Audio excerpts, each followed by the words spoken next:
Welcome to the Fixed Radio Show with SMITTY. Any subjects, opinions, and comments that are made during the broadcast do not necessarily reflect the views of the host or the participants. The Fixed Radio Show is intended for educational and or entertainment purposes. Any rebroadcast or other use of this broadcast without our written consent of the Fixed Radio Show is strictly prohibited. No animals or humans were injured during this broadcast. 5, 4, 3, 2, 1. Fire.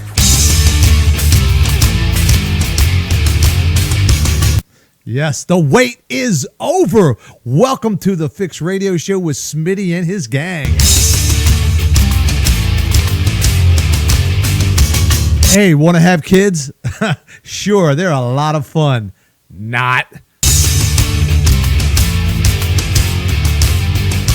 Censorship in America. It's everywhere, and we got to deal with it, man.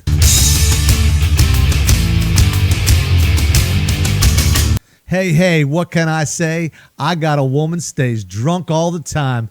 Come on, nation. Let's get started. Sure.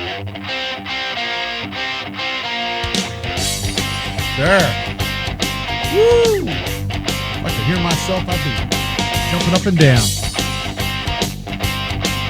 Hey, I've been up, I've been down. I tell you, world, I've been around.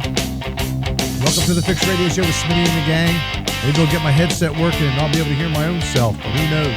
Till then, I'll just have to rough it, man. Hey.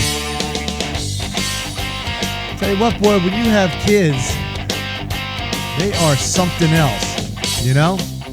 They could be a pain in the arse. But like me at Christmas time, it's all good. I usually hand them a Christmas card that says, Jesus Christ, I hope you're mine. And sometimes they are. So imagine that. And then we sit down and we have a tradition where we tell each other how bad we screwed up all year long. It's very, very entertaining. Throw in a few shots and, well, you've got yourself one Irish party, I can tell you that. How do I know they're fun? Well, I had them, as you know. Maybe you have had kids too. And still, it's very, very painful to this day. I did my best to raise my chitlins, and I'm sure most parents do. I did what every father does.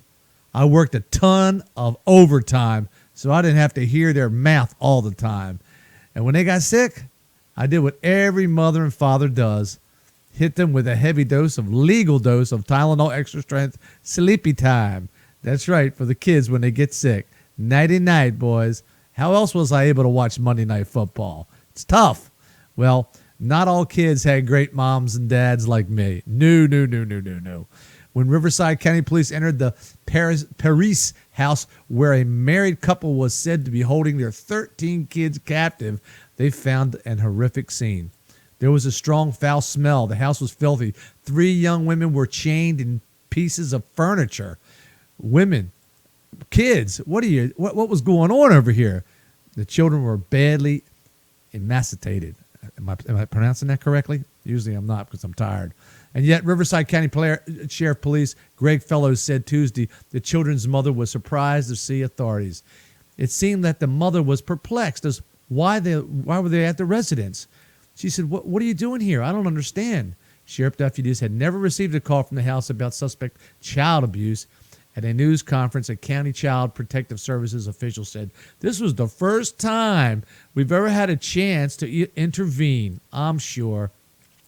Authorities said Tuesday released more details about the nightmare scene they found at the house on Murr Woods Road and about the conditions of the 13 siblings who appeared to have undergone years and years of abuse.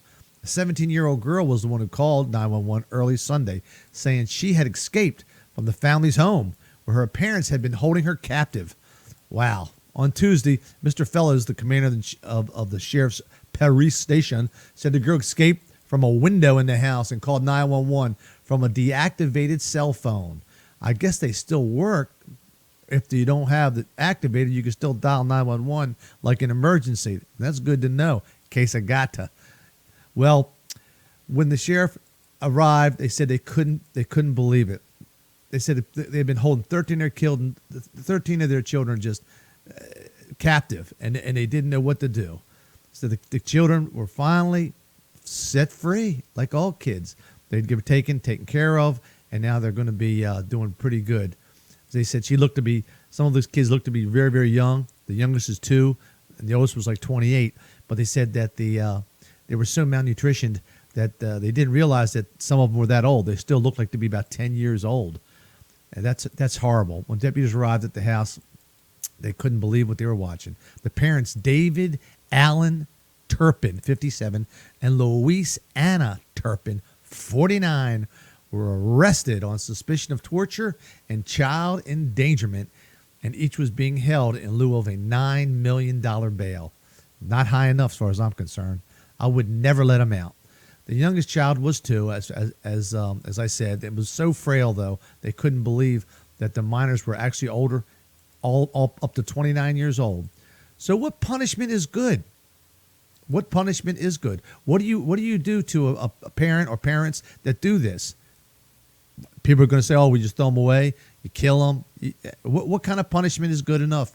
Shoot us an email and tell us, fixradioshow@gmail.com, fixradioshow@gmail.com, and we'll be glad to read your judgmental advice over here.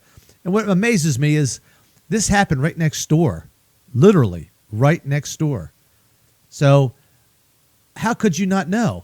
These are like 13 kids. Nobody in the neighborhood knew. The neighbors didn't know. Nobody knew. It just wouldn't have happened back in the old days. You kind of knew who was the creep and who wasn't the creep, and you stayed away from them. But we've got to have a better punishment for these people than just slap them on the wrist. This is disgusting, and these people should be castrated, no doubt. So let's pray for the kids, and I'm sure things will turn around for everybody sooner or later.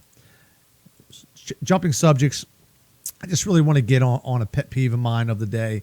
I always end up with this pet peeve. It seems like it's a little but a no-brainer issue.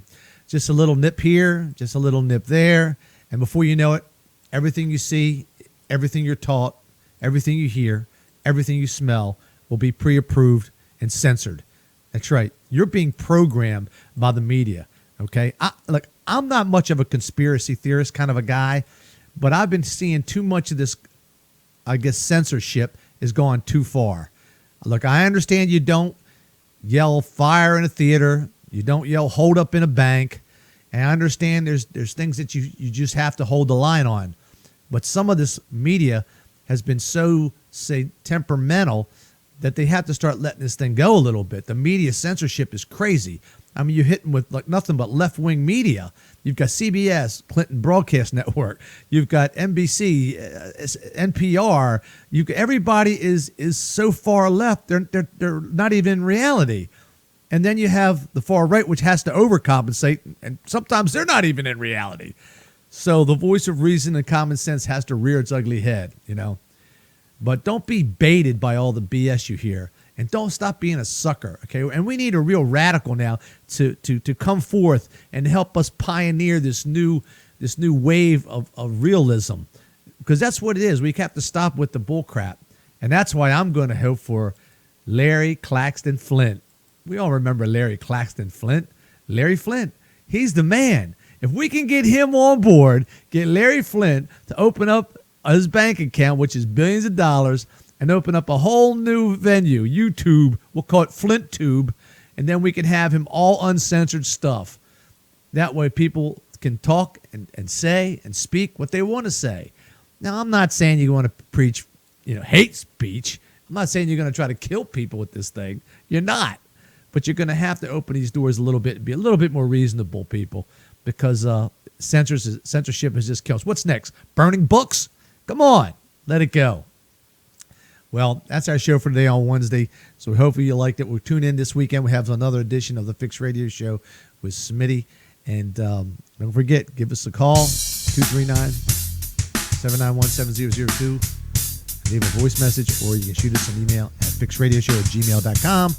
And as always, we appreciate it if you subscribe. That way, you get some more listeners, okay? So come on back, man. We'll see you soon. Remember, the fix starts with you. Peace out.